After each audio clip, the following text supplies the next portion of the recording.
In this video, I'd like to provide just some quick background on taxes and fees. In general, what we're going to cover is the federal estate tax, the Iowa inheritance tax, income taxes at death, and then the costs of probate. Let's start with the federal estate tax. The federal estate tax is a tax imposed by the United States government on the value of what you own at the date of your death. From that amount, there is an exemption. In 2016, that exemption amount is $5,450,000 per person. Anything over that amount is then taxed at 40%. So what does this look like? We start with the value of what you own at death. We subtract from that the exemption amount. And if there is anything left over, that is your taxable estate. And that is taxed at 40%, which is the federal estate tax due. The Iowa inheritance tax is done differently. This is a tax imposed by the state of Iowa, and it is a tax on the individual's right to inherit property.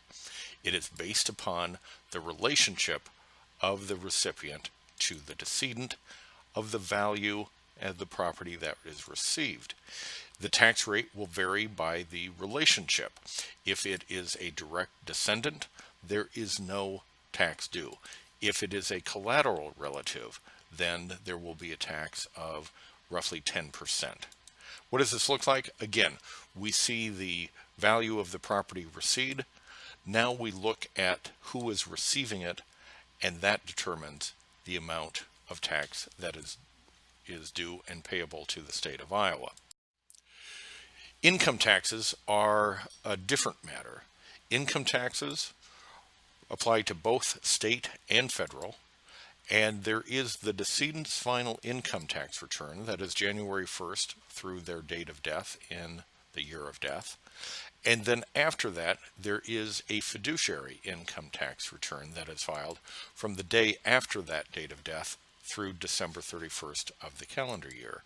And then that will continue for each calendar year while the estate is open.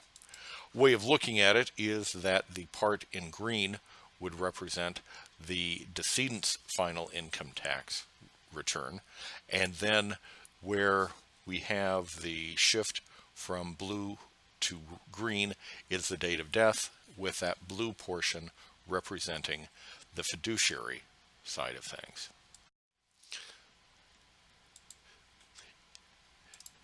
The receipt of property is simply an increase to the asset side of their financial net worth. Income earned after it is inherited, however, does become taxable income. Another thing to keep in mind is that inherited property receives a step-up in basis at the time of death, so that when it is sold at a later point in time, there is not the severe capital gains tax to be paid. In the prior video, we talked about probate and probate costs. In general, executor fees and attorney fees are one and the same fee schedule, and it is a reasonable fee not to exceed 2% of the gross estate. Now, that may not sound like much, but on $1 million worth of assets, that does amount to $20,000. Court costs in probate will amount to roughly 0.2% of the gross estate. Again, that doesn't sound like very much, but on $1 million estate, that is a $2,000 expense paid to the local county. In light of those costs, is it worth it to take steps to avoid probate? We'll be addressing that issue in an upcoming video.